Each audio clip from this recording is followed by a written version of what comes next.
Anne Benamou, bonjour. Je suis très contente de t'accueillir sur la plateforme de The Dental. Les internautes de The Dental te connaissent bien puisque tu as déjà fait 2 conférences en direct, dont une avec Isabelle Glagne-Finger. Et puis, tu as récemment fait partie des conférenciers pour notre second congrès qui s'est déroulé en avril dernier au Palais Brongniart. Plus largement, si je dois te présenter, je dirais que tu es implantologiste, que tu es enseignante dans le service d'implantologie de Garancières, le service de Patrick Missika. Tu es également fondatrice du Symposium national d'implantologie au féminin et c'est de cela dont tu vas nous parler aujourd'hui puisque bientôt, le 12 juin exactement, le 3e congrès se prépare.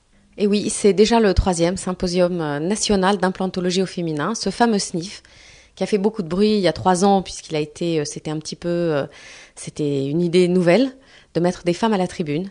C'était un peu dans l'air du temps, c'était Ségolène, c'était Angela, et c'était cette bande de femmes un peu passionnées par leur métier qui ont voulu monter sur le podium.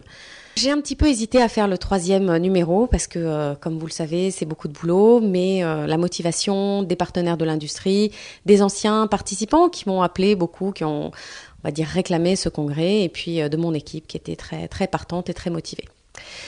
Donc ça, c'est les raisons pour lesquelles on l'a refait. Cette année, il y a quelques petits changements par rapport aux années précédentes.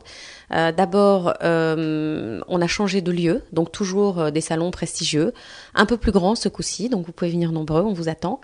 Le pavillon Dauphine, à la lisière du bois, avec des jardins.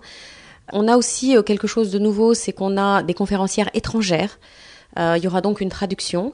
J'ai 2 conférencières, une qui vient d'Allemagne et une qui vient de Tel Aviv, que j'ai choisies et je pense que vous ne serez pas déçus. Elles sont elles aussi très très passionnées par leur métier. Et puis on a invité Bernard Toiti et David Abensur. Je voudrais juste préciser que ce congrès, l'idée du congrès n'est pas du tout féministe. C'était une idée à la base originale. C'est vrai qu'il y a beaucoup de femmes qui n'osent pas se mettre à l'implantologie ou à la chirurgie, qui sont des domaines qui étaient jusque-là l'apanage des hommes. Aujourd'hui, à la faculté où j'enseigne, la moitié, c'est 50% de nos étudiants sont des femmes. Même en implantologie, même en chirurgie, et tout doucement, dans les congrès internationaux, on commence à voir des femmes sur le podium.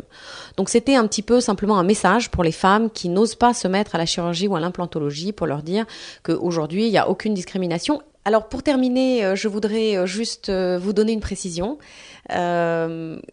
Parce qu'on m'a beaucoup posé la question, alors je voudrais quand même établir de façon définitive. Non, ce n'est pas un congrès que pour les femmes, c'est un congrès pour vous, messieurs, pour vous, mesdames, mes chers confrères, mes chères consoeurs. Je vous attends donc le 12 juin au pavillon Dauphine et j'espère qu'on sera très nombreux pour cette journée qui, j'espère, sera exceptionnelle. Anne, merci pour toutes ces informations. Évidemment, The Dental sera présent pour ce 3e congrès, ce 3e symposium. Et j'invite évidemment tous les internautes à s'inscrire et tous les renseignements pratiques sont sur The Dental. Merci.